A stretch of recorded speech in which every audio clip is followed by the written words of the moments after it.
Ladies and gentlemen, please take your seats. The program is about to begin.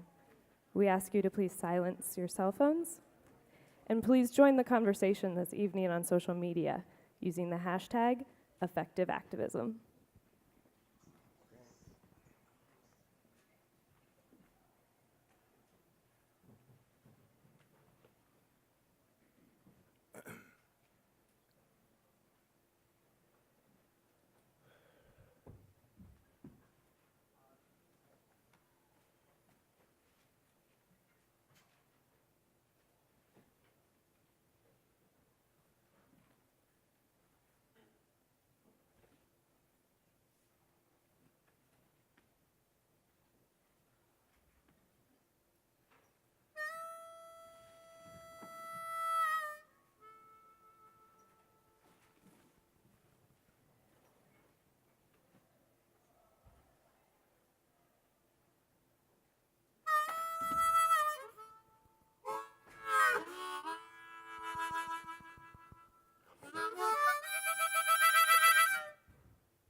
Here are the Martin Luther King words from his speech just before Bloody Sunday on March 7th, 1965, in Selma, Alabama.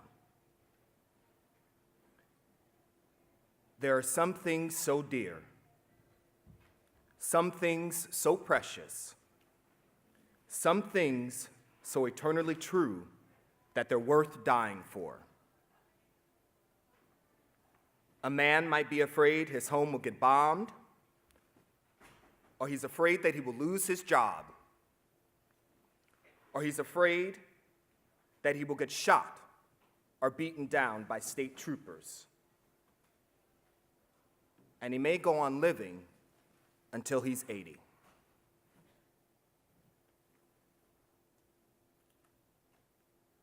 The sensation of breathing in his life is merely a belated announcement of an earlier death of the spirit. A man dies when he refuses to stand up for that which is right. A man dies when he refuses to stand up for justice. A man dies when he refuses to stand up for that which is true. History will have to record that the greatest tragedy of this period of social transition was not the strident clamor of the bad people, but the appalling silence of the good people. In the end, we will remember not the words of our enemies, but the silence of our friends. Our lives begin to end the day we become silent about things that matter.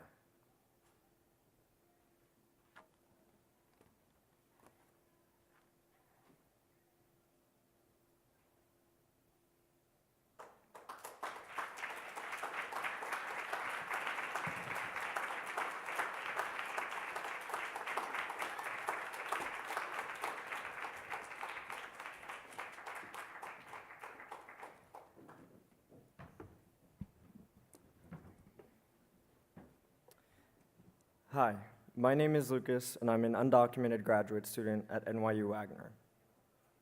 I was born in Brazil, and I've lived in this country since I was 6 years old. I'm here today because I care about racial justice and women's rights. Hi everyone, my name is Annabelle, and I am also a dreamer and a grad student at NYU Wagner. I migrated to this country roughly about 12 years ago, and I am here today because I care about immigration policy and racial equity. Now, in the next 2 minutes, turn to the person next to you and answer this question. Why are you here tonight?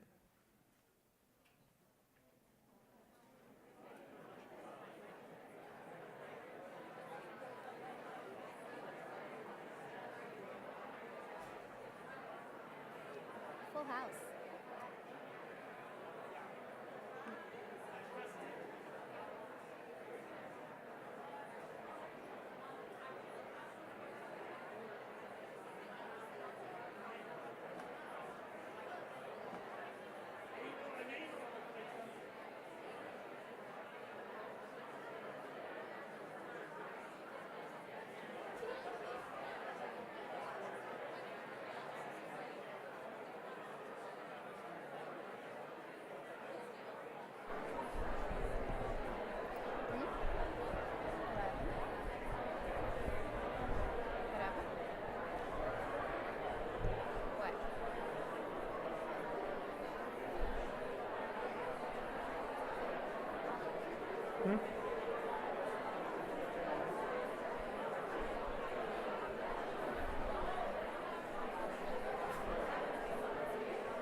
Thank you.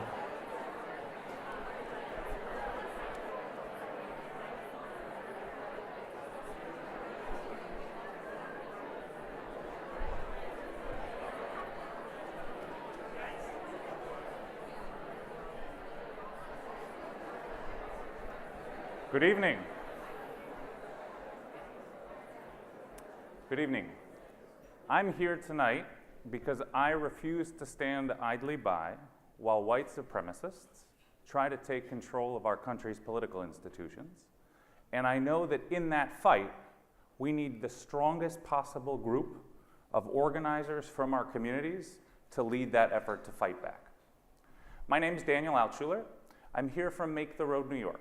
Make the Road New York is a community organization that operates in New York City, Long Island, and Westchester. We're a member-based organization of 23,000 members who are primarily low-income Latino immigrants and people of color who are leading resistance efforts against what we're seeing coming from the White House, and who are also organizing every day in their communities on issues from affordable housing to workers' rights, to education justice, thank you, and LGBTQ justice and more.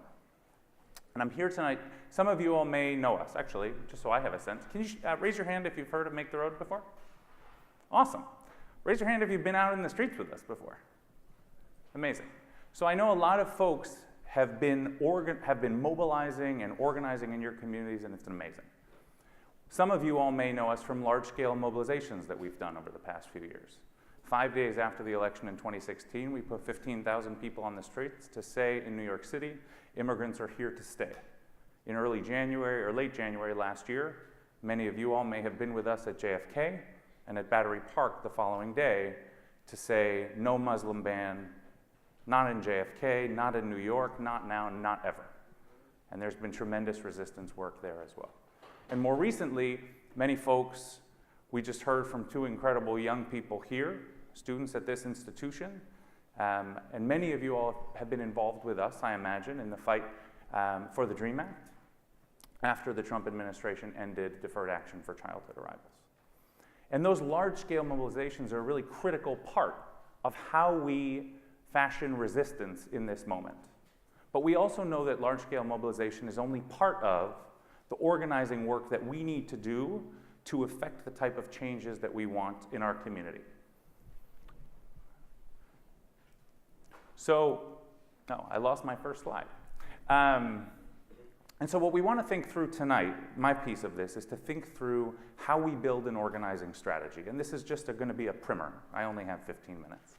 But I want to talk with you through some of the things that we think about as organizers when we're developing campaigns with some recent organizing examples. And hopefully this will foster some conversation among you all, and we can continue this conversation tonight and moving forward. So the first issue, or the first thing that we think about as organizers when we're trying to figure out how to affect change in our community is we need to pick an issue. Now, in this moment, let me stand on this side perhaps. In this moment, this particular political moment that we face in this country, there is no shortage of issues that we need to work on, and people and communities who are under attack. Whether it be the fight against deportations and the fight to keep families together in immigrant communities, whether it be the fight to preserve access to health care or women's right to choose, or whether it be against the Muslim ban and other efforts to attack Muslim communities and communities of color around this country. There's no shortage of things that we need to be out in the streets on. And that's an important thing. We all in this moment, and I think part of what's been inspiring this year has been that we've seen people showing up for one another. It wasn't just Muslim people who showed up at JFK. It was Latino immigrants. It was Asian Americans. It was white Americans. It was black Americans showing up together. And that's part of what made that moment, or the women's marches, so resonant. And so we do have an obligation when other communities are under attack to show up for one another. And at the same time, in strategic organizing work, it's critical that we think about what is the issue where we're going to focus our efforts. And so as you're thinking about the work that you want to be doing in your community, I urge you to try and focus, even as you know you may show up for others. Once you've chosen the issue around which you're going to organize, I would encourage folks to do their due diligence. On all of the issues that I've named and many more that you may work on, there are great community organizations who are doing work on the ground, often and ideally led by people who are directly affected by the problems that you're working on, who it's important for you to engage with and to think about what are these groups doing, what is their strategy, and is there a way for me to plug in? Here I listed some great organizations in the New York area that you might want to check out, depending on the issue that you're working on. I mentioned Make the Road New York, where I work, on immigrant rights, on workers' rights, on affordable housing, on LGBTQ justice, on education. These are issues that we work on every day, and we have organizers and committees who meet on a weekly basis to discuss these issues and how best to move campaigns forward. New York Communities for Change is another grassroots organization, a member-based group that works with us on affordable housing and many other things. The New York Civil Liberties Union, if you're a civil libertarian and you really want to fight for civil liberties, they're doing a lot of amazing work here in New York. Planned Parenthood, of course, working in New York and across the country to fight back against the attack on women in this country. So it's important to think about what the landscape of efforts on the issues you care about is and where you can plug in, because none of us want to reinvent the wheel where we can avoid it. We all know that in the organizing that we do, the resources that we have are scarce and best when we're aligned. It's also important to articulate, so once you've chosen your issue, you've thought about who else is doing work and how might I be able to engage or how might I not in a particular instance. Perhaps you are the first person to identify, or your group is the first group to really identify a very particular problem. You need to think about what is your goal. And here it's important to be specific. If you say that my goal is world peace, I'm pretty sure that is not going to be an effective campaign. Similarly, even vaguely stated but admirable goals like our campaign goal is to protect immigrants, I would encourage folks to be more specific. To give you an example, we just came back from a strategy retreat with our team. And one of the goals that came up for this year is to ensure that we win passage in Washington of protection for dreamers who are now facing this crisis because of what the Trump administration has done, while also beating back efforts to criminalize immigrant families and militarize the border. Even that, you might say, is really big. And it is. This is a moment that does call for bold organizing and bold goals. And it may be that as we move forward, those goals may narrow, depending on how the political conversation shapes up. But we know that in the fight for the DREAM Act, at the federal level that many of us are participating in right now, what the Trump administration and Mitch McConnell and others on the Republican side in the Senate and House are trying to do is to use Dreamers as a negotiating chip or a bargaining chip to try to insert a wish list of anti-immigrant proposals, which include a border wall, which include ramping up immigration enforcement, and ending the foundation of family unity that has been the center of our immigration policy since 1965.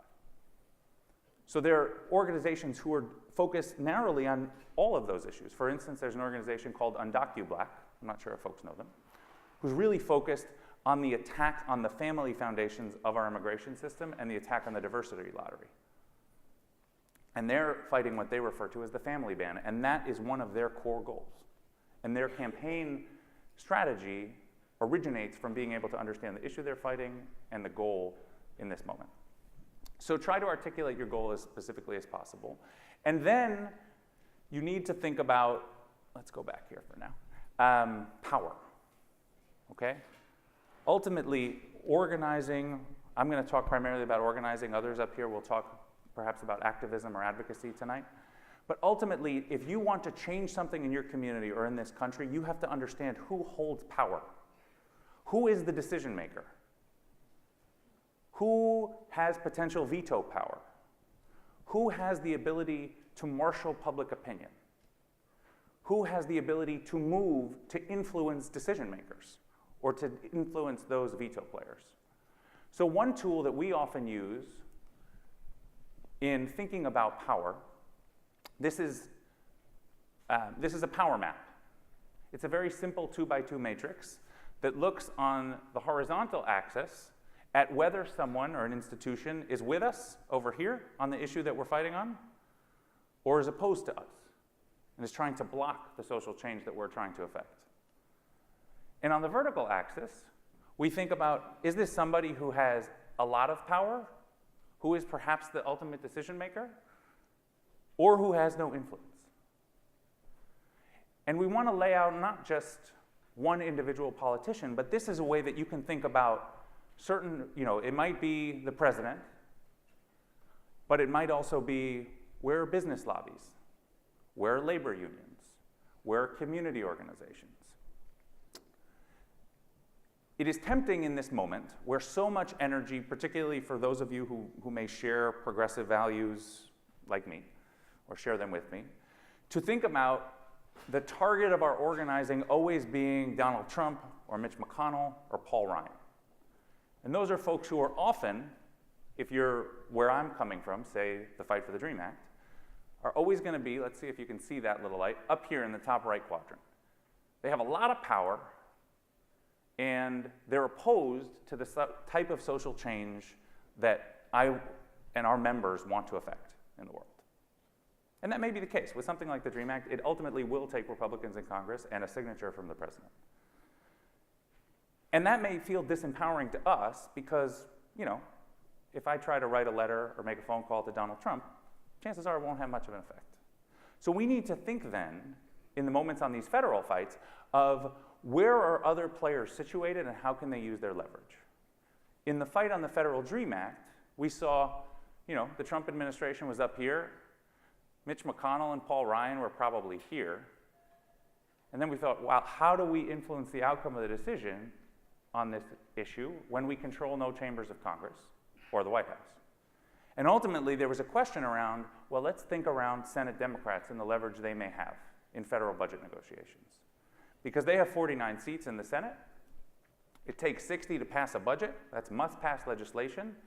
And so we have Senate Democrats who are, on this issue, somewhere between neutral to being with us, depending on whether you're talking about a Senate Democrat in West Virginia or a Senate Democrat in New York, perhaps.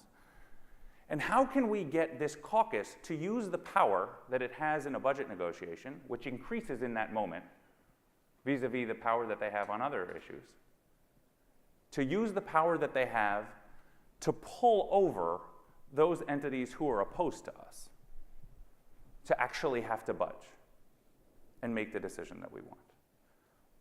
People were similarly, there's some organizations, not us so much, but thinking about how do we leverage the power of the business community, who on this issue was actually, on the issue of the DREAM Act, was over here and had some power. It used to be that in the 1990s, maybe, Rockefeller Republicans would really listen to the Chamber of Commerce. We're in a slightly different moment now, and so lots of business organizations tried to pull folks to support the DREAM Act and didn't. But nonetheless, you want to think about the landscape of actors and how ultimately you can effectively pull the decision maker over the line to side with you and ultimately to, if it's an issue where they need to take a vote, to vote with you. And this is true, this is just a tool that you can use for issues on the federal level. You can also use it on the state level. when you understand who has power, how they exercise it, and where they stand, that'll help you influence who your targets are for particular action. So in the fight for the Federal Dream Act, you will have seen, probably, that there was a lot of organizing that focused on Senator Schumer, right? And the point was, and continues to be, that Senator Schumer, as the leader of the Senate Democrats, needs to hold his caucus united in order to use the leverage that progressives have in this key moment. Now, Senator Schumer tends to agree with us on a lot of things when we talk to him about the DREAM Act, and that influences the types of tactics that organizers on the ground used.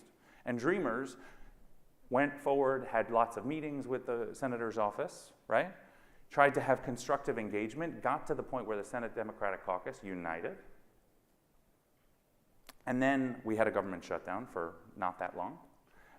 And when Senate Democrats ultimately gave in or conceded and agreed to a vote to extend the federal budget, you saw people take a more vociferous oppositional stance in their organizing to say, we've done the sort of softly, softly approach, but it's important that you be publicly accountable for the actions that you've taken.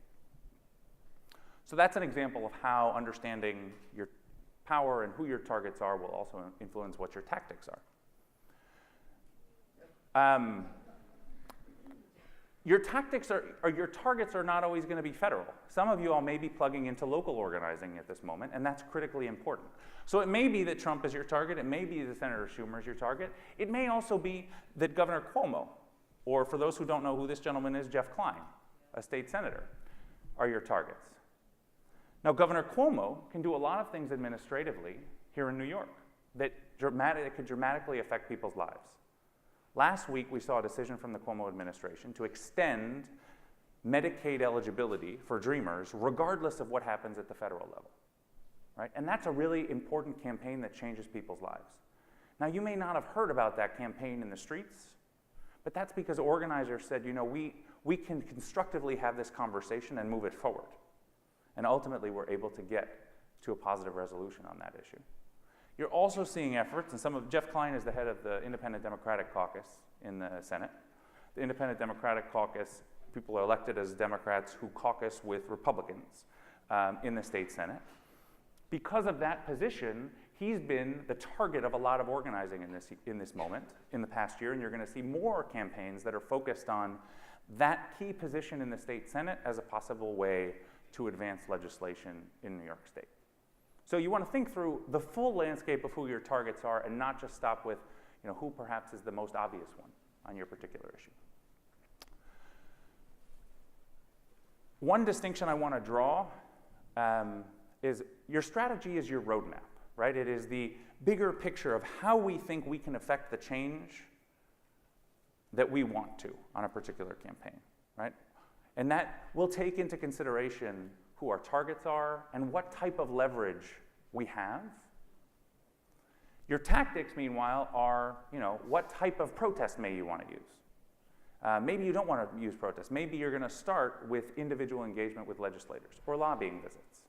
And it's important, though, before you start moving to tactics, to really have thought through these different pieces of strategy that we've talked about tonight. I want to, two last points. The first is, so, because I have 1 minute left. I come to this from the perspective of community organizing. And folks coming to this room, I know, have a deep commitment to social justice and to affecting change in their communities. What I would urge folks to do is to think about how can we move away from a model of, I'm the leader, and I'm going to be the person who does this, or we're all leaders and we have no structure, to one of interdependent leadership, where we have clear roles, where we're working together, we establish what are the roles in the work that we're going to do, who's responsible to whom, what teams can we build, and also, and most importantly, how are we either led by or directly accountable to directly affected folks on the issues that we're working on. That's a moral imperative in this moment. So I'm going to stop there.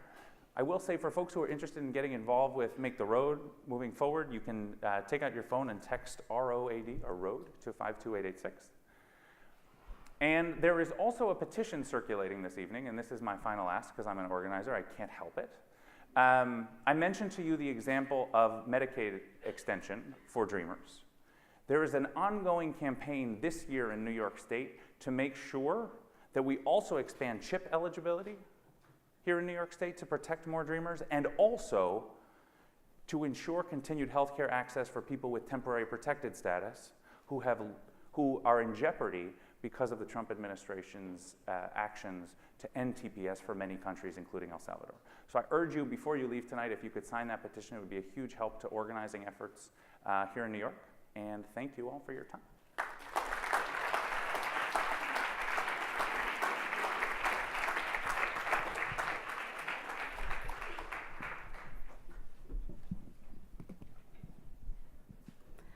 Hello, everyone. My name is Michelle Winawatan. I was born and raised in Indonesia in a humble family with parents who care a lot about my education because they believe if I study hard, I can do whatever I want. I believed that until I grew up and realized that as a woman in my community, my voice, my well-being, my needs matter less than my male counterparts. Although I'm very lucky to be here, many other women aren't as lucky. So it is my passion to empower other women. If you can turn to the person next to you, ask them, what are you most passionate about?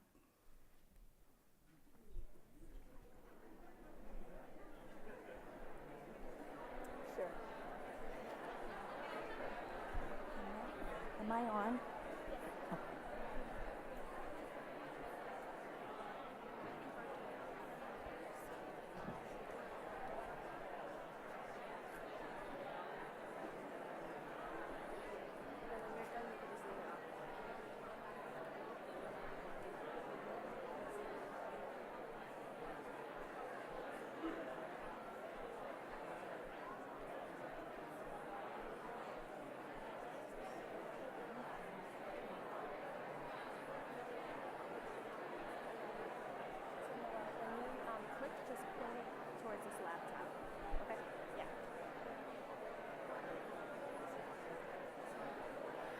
All right, thank you, everyone.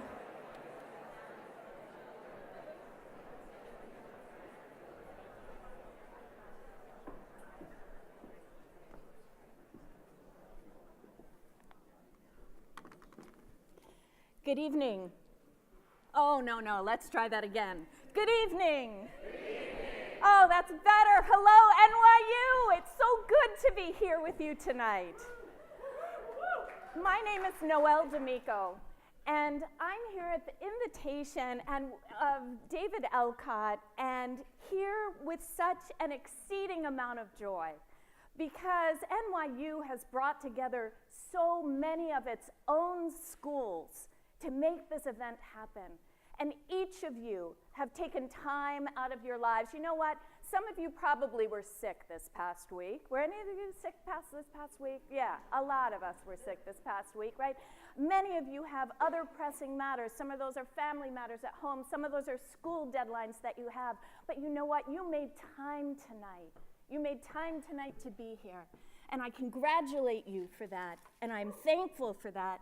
And I am here tonight because I believe like you, believe that change is possible. Change is possible.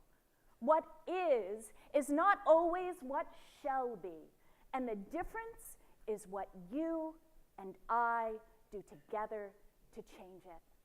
And this isn't some fly-by-night great ideal that I have.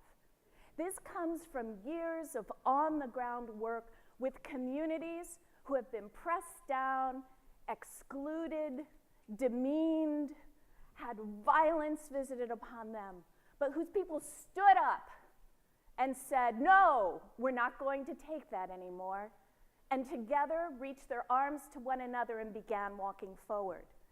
Some of those people were people that were looking for a living wage for the hard work that they did, cleaning as day laborers in Camden Yards, the Orioles Stadium in Baltimore, and they did it.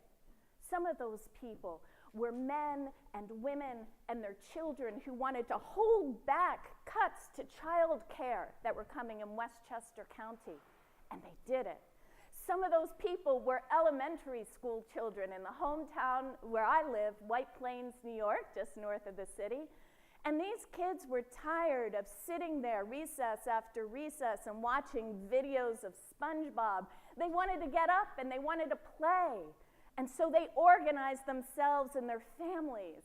And they got a concession, and more than that, a commitment from the school district to hire 30 new recess monitors and to establish a child-centered Bill of Rights for recess. And I'm here tonight because for the last 18 years, I have had the privilege of walking with some of the most courageous people I have ever met.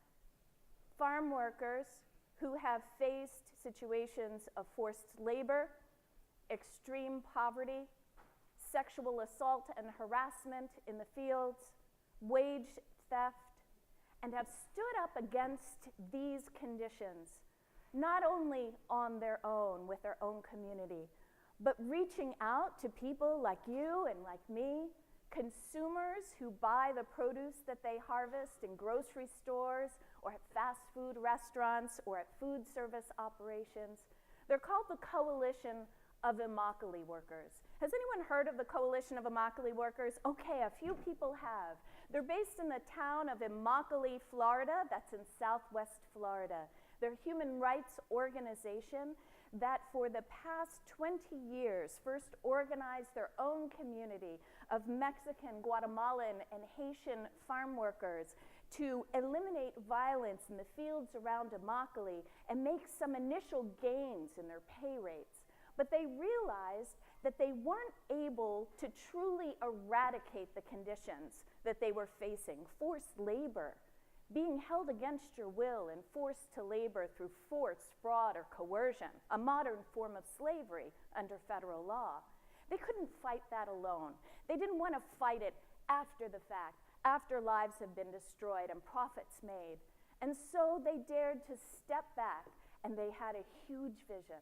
And that vision was to change the way that the food supply chain operated so that it was accountable to farm workers who labored at its base, so that it elevated their human rights rather than pressing them down.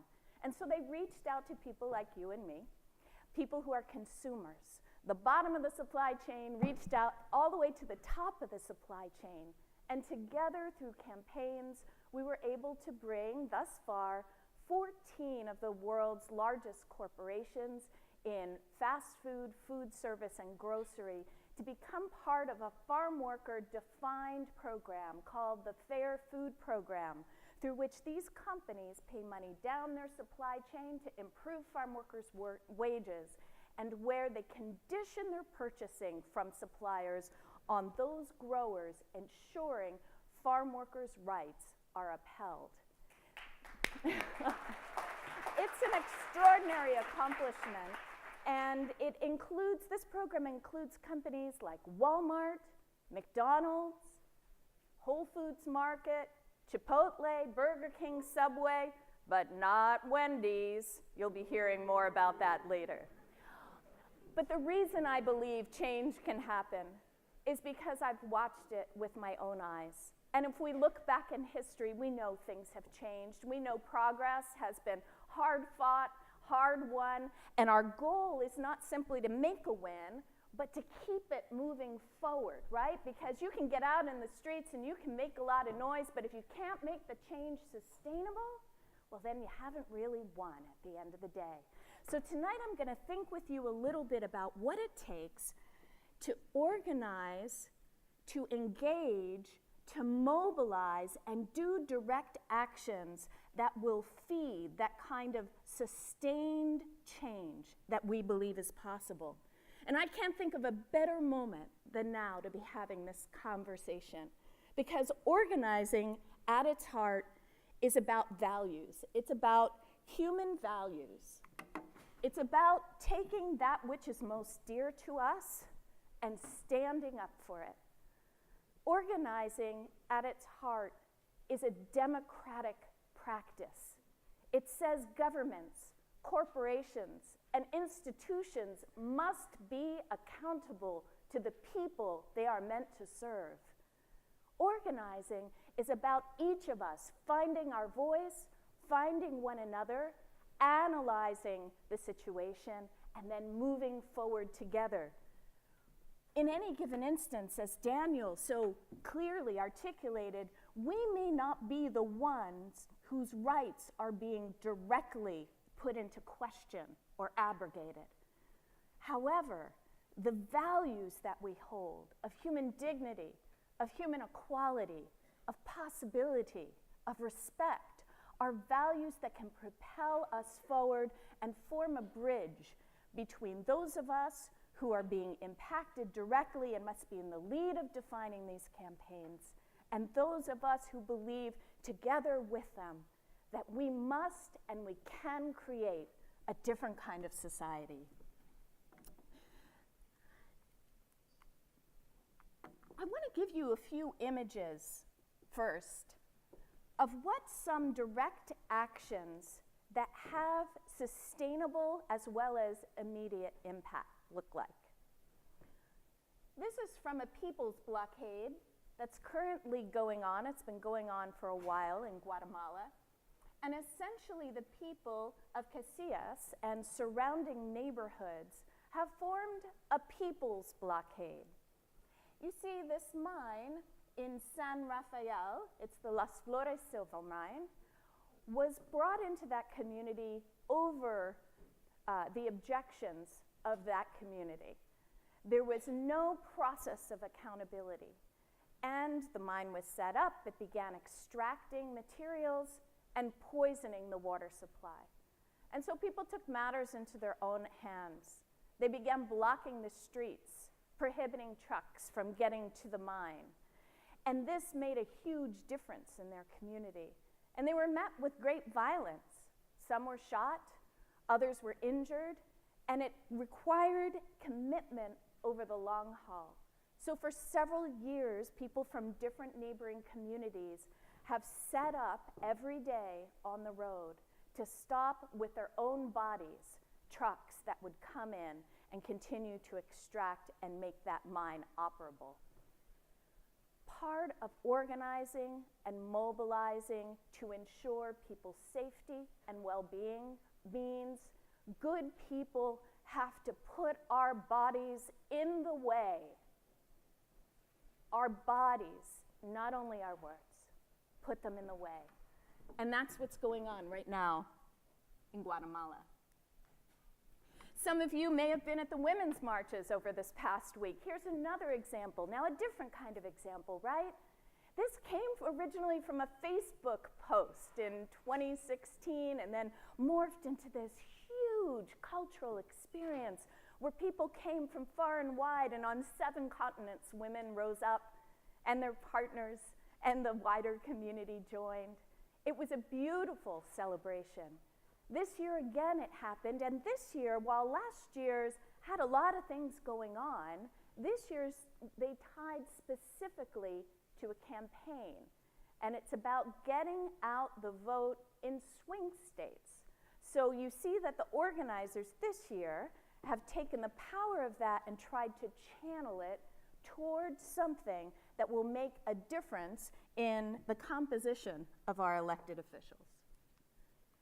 And then we have coming up the Coalition of Immokalee Workers Freedom Fast. You might have heard that Wendy's is not part of the Fair Food Program. Now, this Fair Food Program and the campaign for fair food have been going on for many years now. It's won a presidential medal from President Obama, been cited by the UN, but most importantly, it's changed conditions for tens of thousands of farm workers in 7 states. The results are proven. And yet, Wendy's, inconceivably, has refused to join this program. So in this instance, what you have is a direct action coming up that's part of an ongoing campaign, and it's deliberate. It's picking up on one of the gains of the campaign, which has been to eliminate sexual assault and harassment in the fields. And I'm going to say that again. Eliminate sexual assault and harassment in the fields. Now, some of you may be saying, that's too good to be true. What are you talking about? How is that even possible? We haven't been able to accomplish that in white-collar environments, let alone U.S. agriculture. I invite you to go out to fairfoodprogram.org, because it is true. In a few short years, by putting the market power of these massive corporations into legally binding agreements that require growers to clean up operations, by having farm workers be frontline monitors of their rights, backed up by a third-party independent monitor, we've been able to do it. And the gains are astounding. So you might have seen some articles in the New York Times editorial section about the program, or maybe on NPR just this past week came out, and it's saying, gosh, this solution came from an unexpected place, a little town of Immokalee, where farm workers are. And yet, it has come. And so with the Freedom Fast, we are looking at an opportunity to fast in front of Wendy's chairman of the board, and his offices are on Park Avenue. And so you can expect 50 farm workers and any of you who would like to join us March 11th through 15th to be outside there. And I've got Patricia and Yasi, could you raise your hand? They're gonna be passing what are they called? Clipboards, can you think of the word, through the audience while I'm continuing to speak. And essentially what we're saying is, Wendy's, you've shifted your purchasing to Mexico instead of joining the Fair Food Program. Mexico, where these abuses are rampant. Time's up for executives who have the power to end sexual assault and harassment in their supply chain and fail to use it. One of the keys that the Coalition of Immokalee Workers has done in its organizing is be very intentional about the communities with which they've engaged. They've engaged students, they've engaged the religious community, they've engaged labor organizations. And what this has meant is that we've had a very broad-based movement, and they've done this in a number of ways. Because time is short, I'm gonna skip a video, which you can access online, that will tell you a little bit more about, will show you a visual of what that looked like. But I want to talk about it with you quickly. When you're engaging communities that are not your own, you have to think, what do I need to do in order to be heard and understood? You want to develop educational materials that are in the culture and language of the people to whom you're reaching out. So if you're going to, say, a church, or you're going to a mosque, you need to know the nomenclature, you need to understand the language, and you want to do your research ahead of time so that you know the proper way to reach out and ways to make connections. I do want to mention to you that don't forget the faith community when you're organizing. There are many of us out there who are ready to move on a number of issues and can bring enormous power to bear as well. You want to have a website where people can learn about your campaign and get information. You want to engage people not simply online. That's easy to do these days. You want to engage them face to face. You want to ask people to introduce you also to other people they know, right? It's not just about getting them, it's saying who else can you bring? With whom else can you engage? You want to have lots of different take action opportunities. You know, the first time you talk to somebody, not everybody's ready to march into the streets. They might be ready to send a postcard, however, or sign a petition. So you want to have different levels of activity that you can invite people to participate in. And when you're mobilizing, some things to keep in mind. Early information, see if the dates really work. Identify the nature of the action that you're undertaking and those resources that you're needing, and go out to the different communities where you believe that you can harvest those resources. You'll have a website with some social media, registration pages, but again, don't stay online. Phone calling is very important for turnout. Phone calling is critical. And again, not just are you coming, but how many people can you bring with you? You want to check in periodically with them, and then you want to look at media for the upcoming action that you're organizing. Now, don't think you have to hit the New York Times. Local papers are very effective at doing lead-up stories and getting the word out. When you're planning direct actions, you should keep in mind the logistics of it. These are very practical things that you should be planning for. Your route, the timing, the order of program, rest stops, food, sleeping arrangements, bathrooms, transportation, laundry, parking. You have to negotiate with the police if you're doing a big march for permit. You want to have medical teams on site. You want to have some people designated as safeties on the side so that they can march with you. If you're planning civil disobedience, you really want to plan ahead for that so that if people are arrested, you have a plan of action both for the press as well as for getting them out of jail. Here's some great examples. This is Trua last year, protesting with 200 rabbis in the street. Here's their recent march. Look at this, resisting tyrants since Pharaoh. That's a great one, right? Isn't that great? You want to pair your symbols with your values. This is my son holding the American flag to try to counter the America First values that President Trump had put out. Here's the CIW brand busting with Wendy's. Here's another visual. Look at this. You've got farm workers on a hunger strike in front of a giant company, Taco Bell. Taco Bell is now part of the Fair Food Program. And survival strategies can also double as protests here with tent cities that are there. Here are people doing land occupations. And you always want to engage. You want to look for the human encounter with your target. And some street theater always spices it up. So in the end, I want to say that I believe that change is possible because I've seen it happen, not only in the fair food movement, but with other movements in our nation's history. Our ancestors in the struggle for freedom and rights have responded to history's summons with courage and commitment, from Harriet Tubman following the North Star, to the Silent Sentinels hunger strikes, to the Edmund Pettus Bridge and Stonewall. We know that change is possible, and I look forward to making that change together with you. Thank you.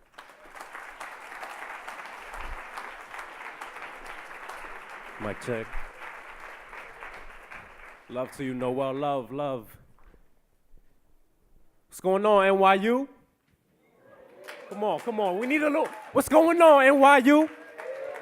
Hey, Millie rock to that, right? Hey, so we're gonna get this going. I'm not even gonna waste any time. I just need everybody to put their fists up like this. Just put their fists up. I'm actually a NYU graduate student in the Robert F. Wagner School, and all I wanna do is just talk, but I'm gonna talk through rap, so you could play that.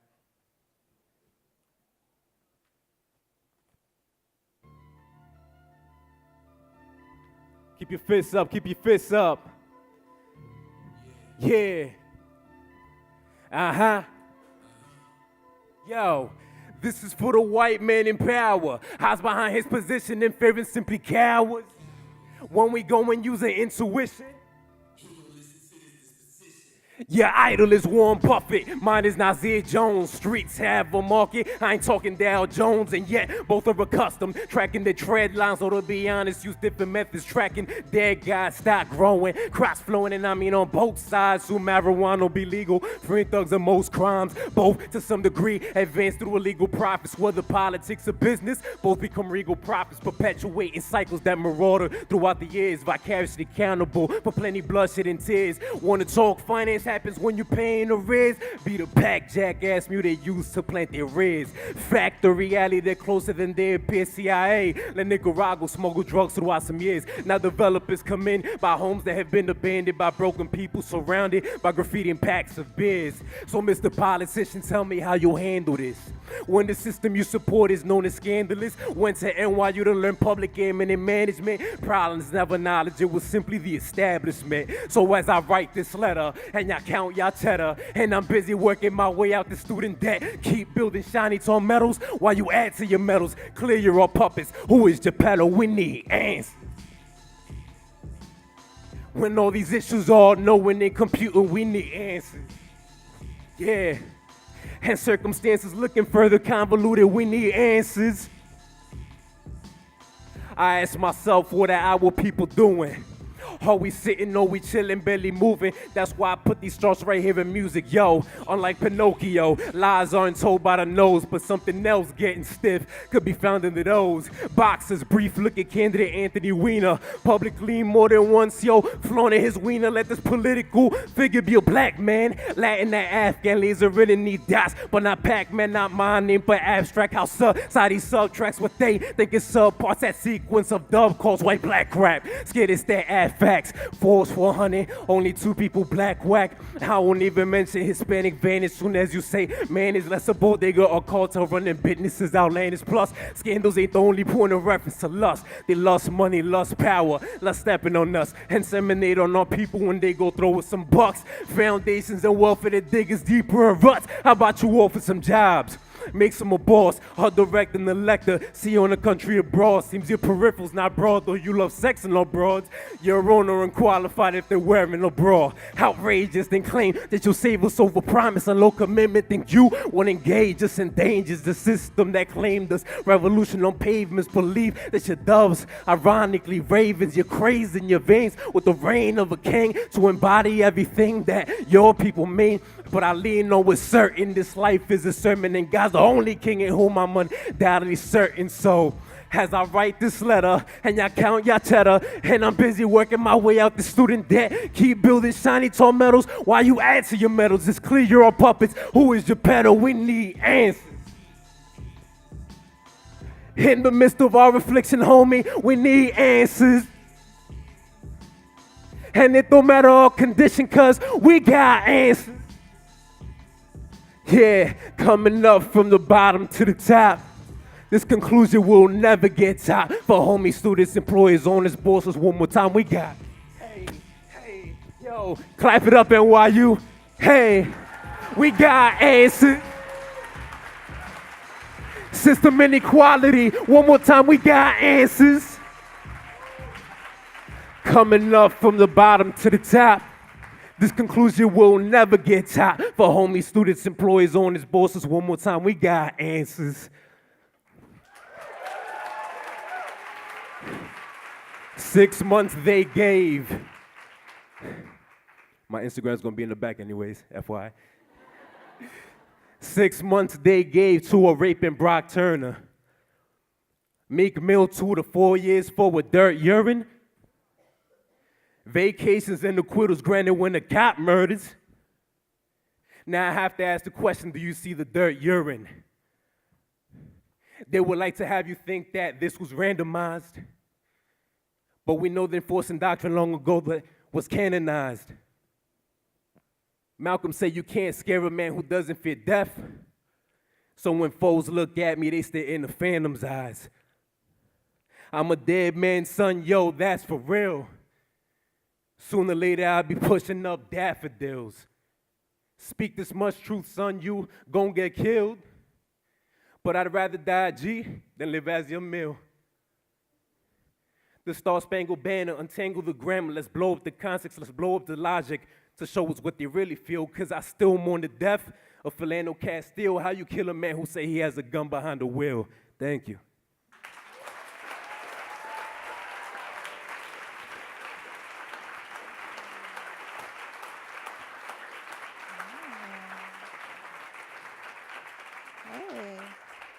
So that was pretty great.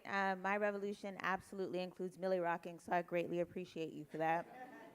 I'm Jamila Brown, and I'm the digital communication strategist for an organization called the Opportunity Agenda. So the Opportunity Agenda is a social justice communication lab. You're probably asking yourself, what does that mean?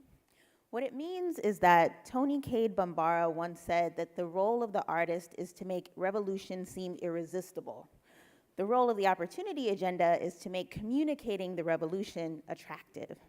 So what we do is we work with social justice leaders, artists, and creatives on narrative shift. And what we do in working in narrative shift is teaching you guys how to tell better stories about the revolution. Why? Because everyone has a story.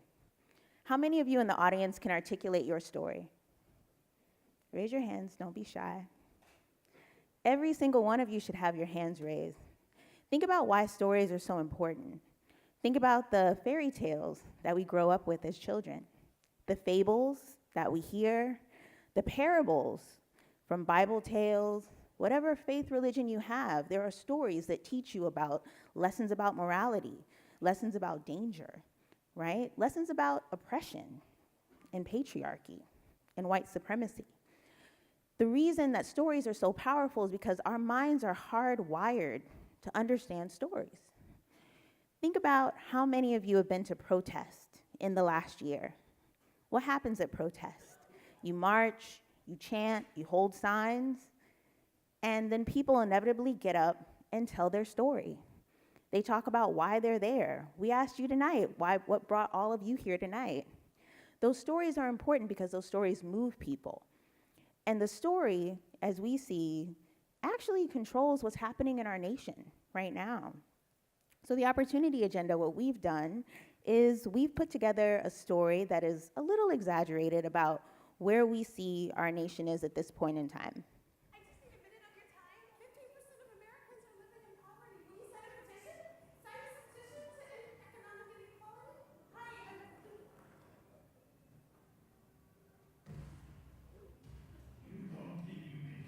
economic inequality? Hi,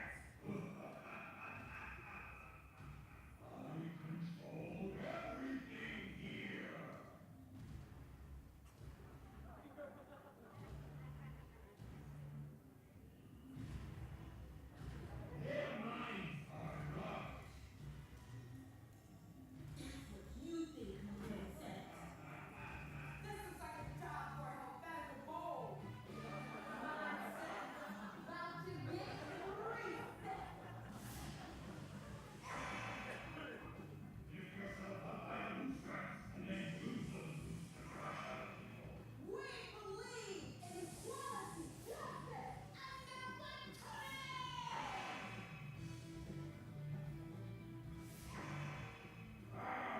and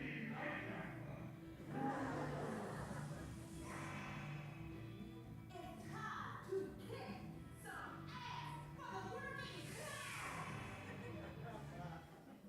It's time to kick some ass for the working class. Free your mind! Who will win the battle for the dominant narrative? Will the mindset boxer brand? Will Helvetic free your mind? It's up to you. Helvetica Bold. Mobilize. And continue.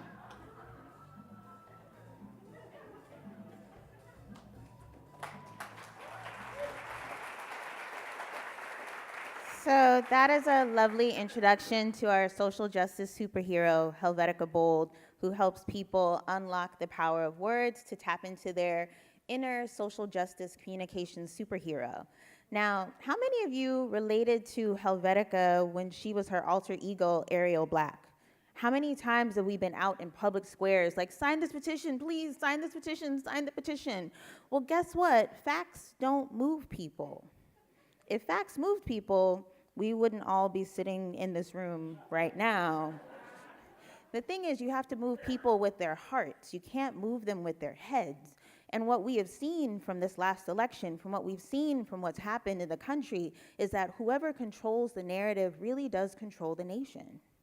So what we need to do is figure out how to get this narrative shift going. And narrative is actually the account of the story that you're telling. It's the morals that those stories tell, and it's the repetition of those stories. So when I teach here, I tell my students, I'm like, give me a fairy tale, shout one out. Cinderella inevitably comes up. I'm like, okay, great, Cinderella, what happened? Nobody can remember. Because the actual story itself doesn't matter. What matters is you're told this story of rags to riches. You see this girl who's being mistreated by her family, and then the dream of one day a prince will come and whisk her away. Now, many years later, after becoming a womanist, now I know that, that's a little bit of patriarchy, right? But that's the thing, is like we learn these stories. Like so many of us think that some handsome prince is going to come and whisk us away because those are the stories that we're fed. Now the narrative that we're up against right now was exaggerated by the mindset, that metal boxed, muscle bound supervillain that you just saw, but it's a real thing. The reason that we're up here arguing and advocating for our humanity and to be seen is because we are fighting against narratives of scarcity, fear, and exclusion. So how do we reclaim that narrative?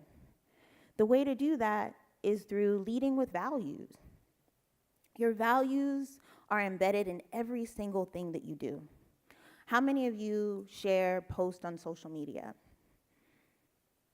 Your social media account actually shows and is a reflection of your values.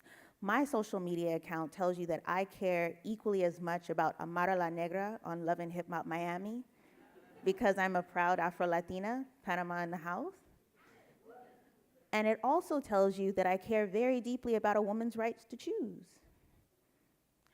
Our values dictate how we connect with one another. Our shared values is an entry point into a conversation and discussion with people who don't necessarily share our same viewpoints on political issues. There are certain things that you can't argue against. Think about the marriage equality movement. The slogan that really won people over was love wins. Now, who's gonna argue against love? I mean, you could, but you wouldn't look too favorable if you did, right? But we have to start with something that people care about. And the reason that values are so powerful is because our brains are fascinating. We have this ability to think the exact opposite ideas about the exact same thing at the same time. So these two dreamers that got up and spoke so beautifully about their experience, I can be like, oh, of course I can empathize with a young person whose family came here looking for a better life and a better dream, but I don't know about this undocumented status. I mean, shouldn't they come in the quote unquote right way? So what we do when we talk to those people, we talk to them about your realities, your stories, your family, how you've lived here being ripped away from your home. Do we want to be the kind of country that separates families?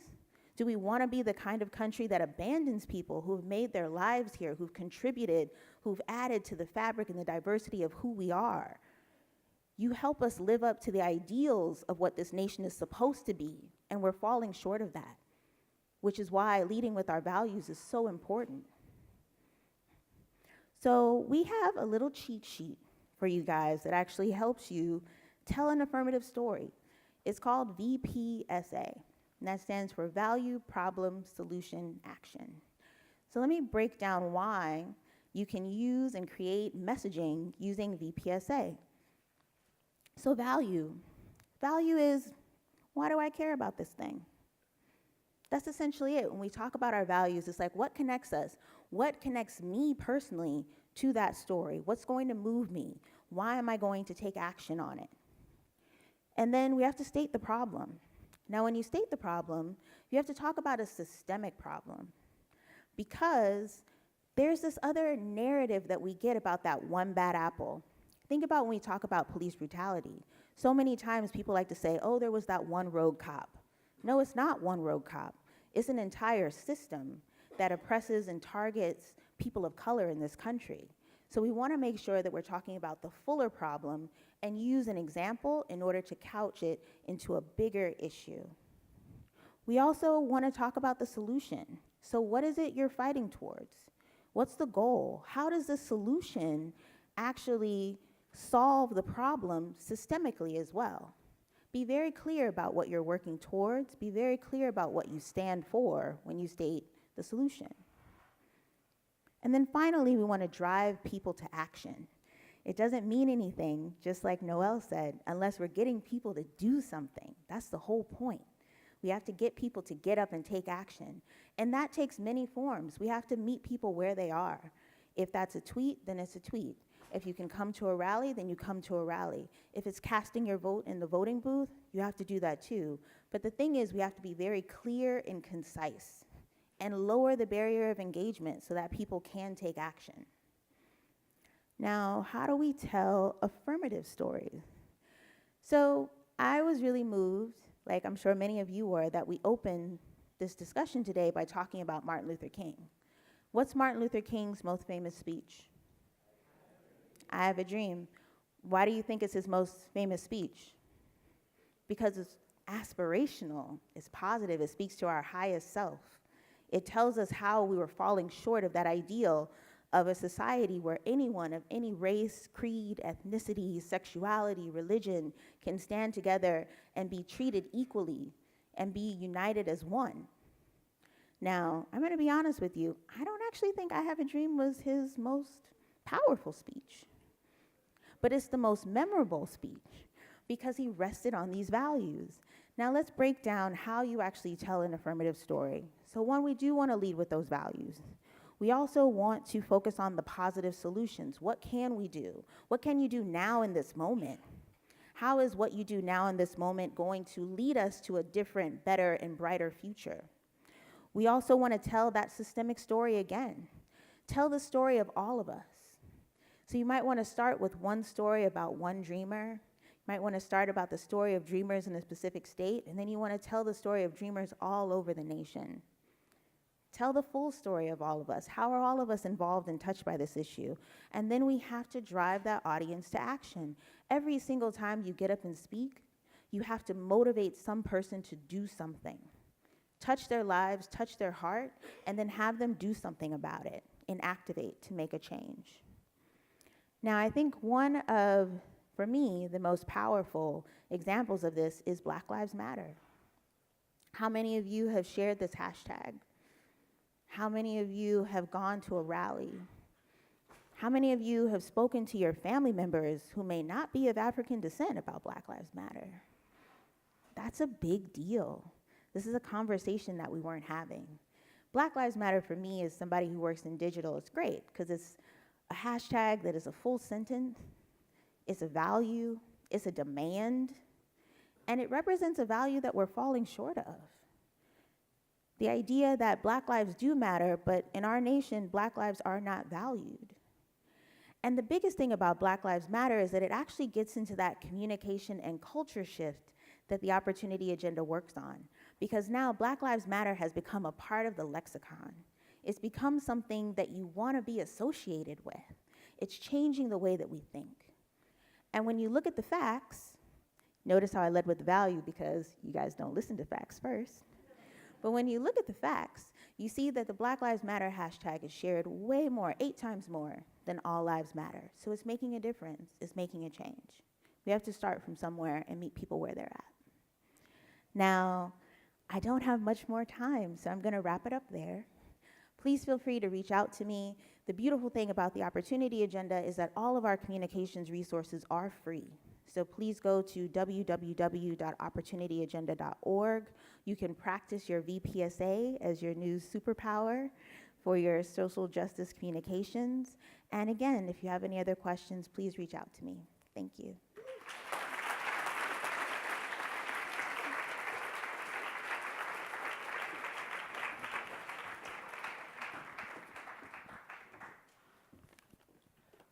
Hello. Hi. My name is Abdul Razak Abdurrahman, and half of the time I've been curious as to how you would say my name. I attend NYU Wagner. I'm a first-year student pursuing an MPA. I hail from a still divided nation where tribalism has torn apart families. Political and social divisiveness is one of the reasons Somalia is in its current state. And quite frankly, the US isn't too far. And I know I may sound like someone who's a pessimist, but my mom talks about this a lot. And I think about it a lot. So, this is why I'm here. I'd like you all to turn to your neighbors one more time and ask them, do you have the capacity to reach out to those with whom you disagree with?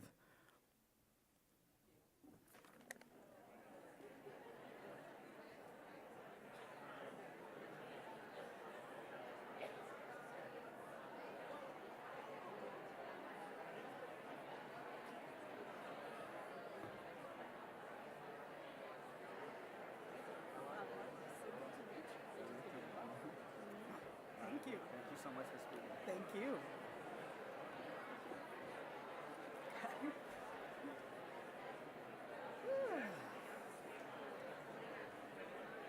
point it now?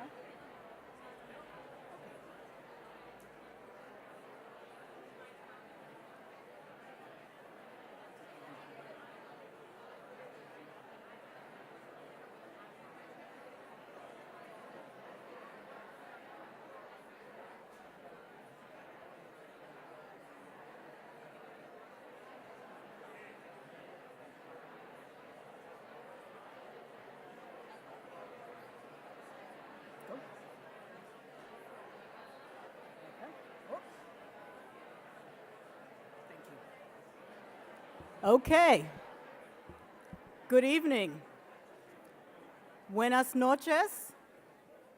Bonjour. And what's up? I said that to prove that I too am a millennial, which means I've been around for 1,000 years. That's my definition. Okay. So we're going to talk about talking across the divide. And the question that was posed was, do you have the capacity to reach out to those with whom you do not agree? And let's examine what's in the divide. Right? So we take a look at this, we might see different things, but in the middle of the divide are lived experiences, values, loyalties, culture, and other identities. Okay? It's like navigating a huge ocean, or if I told you to cross the desert, you need to know something about that terrain. You need to know something about that water. Do you need to build a bridge? Can you use a small boat? Do you need a yacht? What do you need to cross that divide? So the question was, do you have the capacity? And I'm going to expand on that question, and I'm going to ask you, do you have the willingness? Do you have the interest? The curiosity to see what's on the other side? The intention, right? I think we all have the capacity, but this is the part we've got to work on. You know, if you don't need to turn on CNN or MSNBC or Fox to know that civil discourse is becoming more and more rare. Yes, we are quite divided politically, but that's always been to some degree.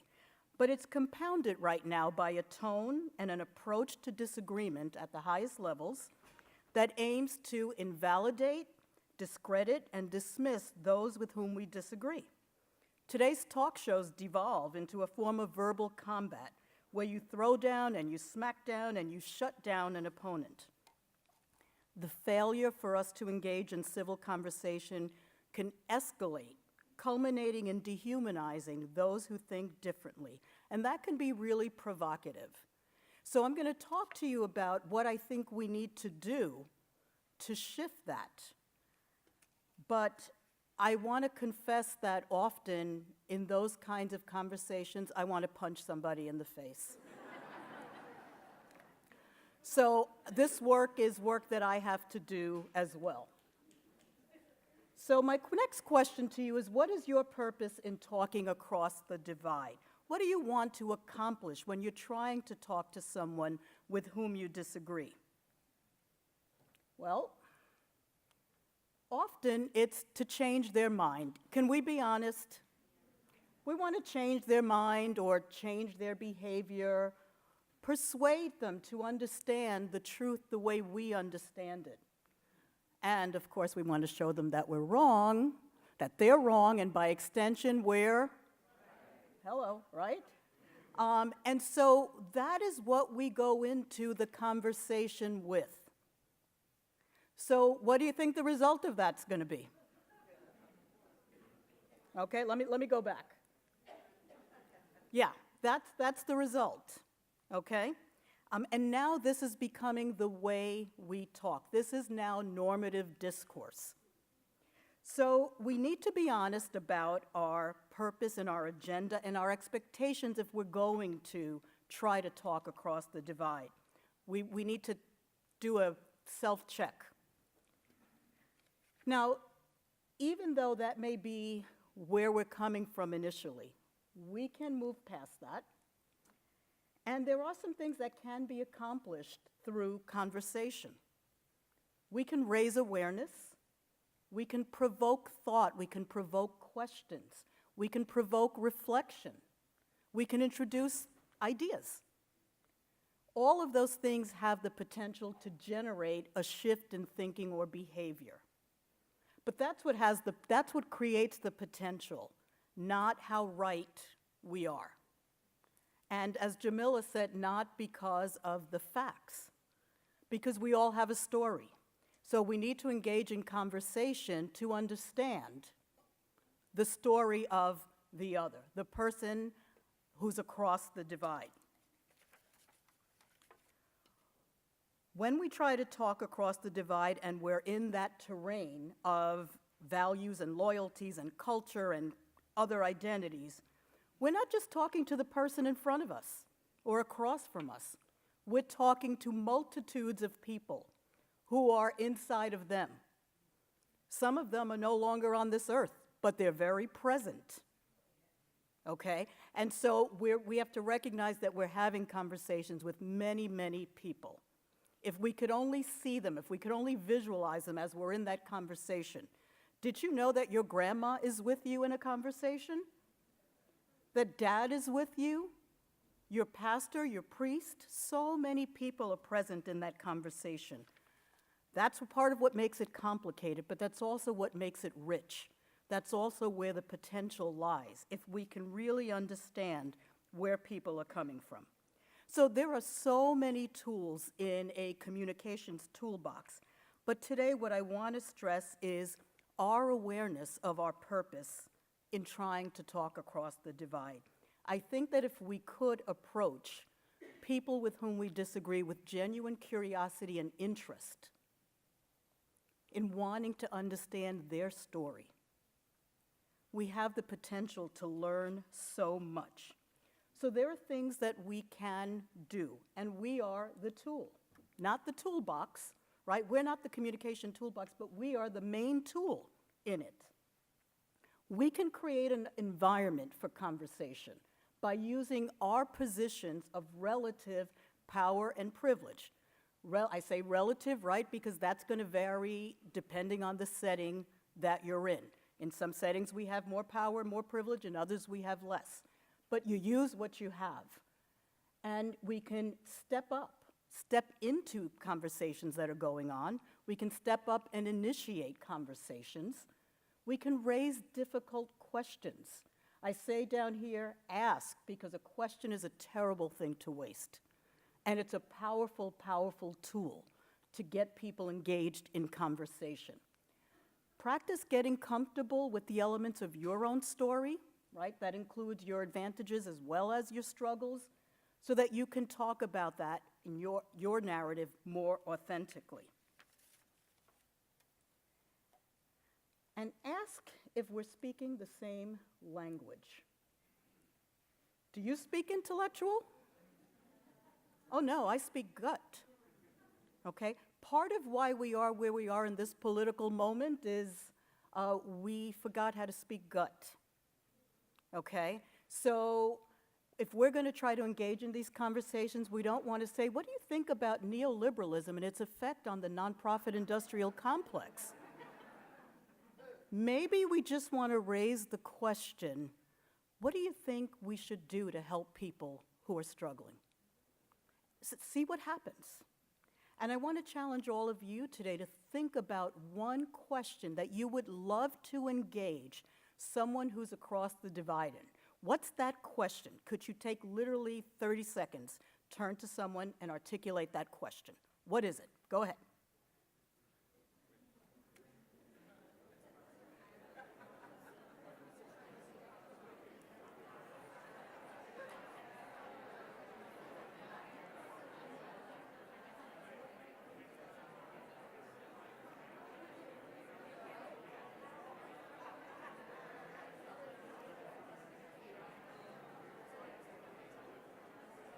I would love to be a fly on the wall and hear these questions. Okay. Now, since a question is a terrible thing to waste, I want to encourage you not to waste that question, and you're going to have ample opportunity after you leave here, maybe even before you leave here, to engage someone with that question. So, once you've posed the question, you want to reflect back what you've heard and check for accuracy, right? Remember, we might be speaking different languages. Expect a level of discomfort in authentic conversation. It's part of the learning and growing because we have to be vulnerable. We know that being authentic involves that risk of being vulnerable. We'll practice active listening and be careful not to hide daggers in your questions, right? Like, please, I really want to understand, like, how you could think about things so stupidly. Not a good example of a question that seeks to generate conversation. Okay, so you check your daggers, okay? So what does this have to do with activism? Well, conversation is an essential strategy for activism. Part of why we have to engage in activism is that we are really struggling to have conversations about our differences. Okay. And there's a place, and a very important place, and a very important role for activism. It's necessary. But we also need to do the basics. We need to be able to engage in conversations. And I think that listening is really a radical activity, not a passive one. And I've been challenged on this, like, isn't that noble and goody two-shoes of you? You want to listen to the other and really understand. Well, I think we need to slam them, right? Enough is enough. There's right and there's wrong, and they're wrong. And I want to challenge all of us, and believe me, I have to challenge myself every day when I, too, want to punch somebody in the face, that listening is radical because the root of all oppression is the dehumanization of others. And so I am not going to lay down my humanity. I'm not going to relinquish it. I'm going to rise in my humanity. I'm going to stand in my humanity. And that's what I'm going to hit you with my humanity. And I'm going to look for yours, because I really think that's the only hope that we have. And so the process of having the conversation is the product. That's the agenda, to have the conversation, to engage with one another, to listen and be listened to. And our competence in having this conversation comes from our vulnerability and our willingness to have it and to really share a piece of our humanity. So I leave you with this question. Who will you engage in a difficult conversation? Thank you.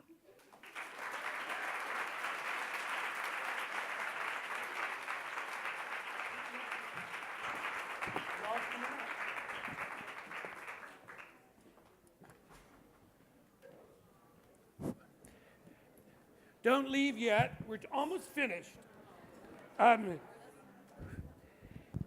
It's quite extraordinary to get across the entire university, to get so many different schools and professors and students involved. And I really great gratitude to all of you and to all the schools that engaged as well. You can thank them. Like, you can even. And I have particularly enjoyed the artistry, the hands, the body of Brandon, who has been signing for us.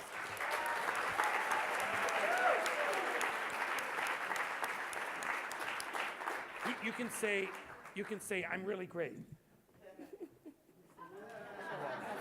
So I expect more people up here. So look. It was after, this program came after I watched what happened in Charlottesville. And it wasn't about the viciousness, the ugliness of watching neo-Nazis, of watching white supremacists. It was also watching the reaction. All people felt they could do was scream, was yell, was hit, was fight back. But the reality is that is not going to win a revolution. If you really care about something, if you go out in the street, think about singing, think about street theater, think about dance, think about ways to be able to affect change, engage people where they don't expect it. This is really a wonderful opportunity for you to become the vanguard of the changes that are going to need to take place, and that's why we are here together this evening. It is tough, it is hard to believe that this country still belongs to us, but it does, and it's not ours to give away. So we're going to ask you to perform with us. For those who are able and willing to stand and to sing, these words were written by Woody Guthrie in the 1930s, at a period of poverty in the 1940s. It became popular again in the 1960s in the fights that took place then. Stand up and join us and sing with us. And there's another mic. Okay. Join with us. This land is your land. This land is my land. From California to the New York Islands, from the redwood forest to the Gulf Stream waters. This land was made for you and me. I roamed and rambled, I followed my footsteps along the sands of your diamond deserts, and all around me a voice was calling. This land was made for you and me. This land is my land. This land is my land. From California to the New York Islands, from the redwood forest to the Gulf Stream waters. This land is made for you and me. In the squares of the city, in the shadow of the steeples, near the Relief office, I see my people, and some are suffering, and some are wandering. This land is made for you and me. Nobody else will is blame living me as I go from me, as I go walking from the Freedom Highway, and body living can never make me turn back. This land was made for you and me. This land is yours. This land is your land. This land is my land. From California to the New York Islands, from the redwood forest to the Gulf Stream waters. This land was made for you and me.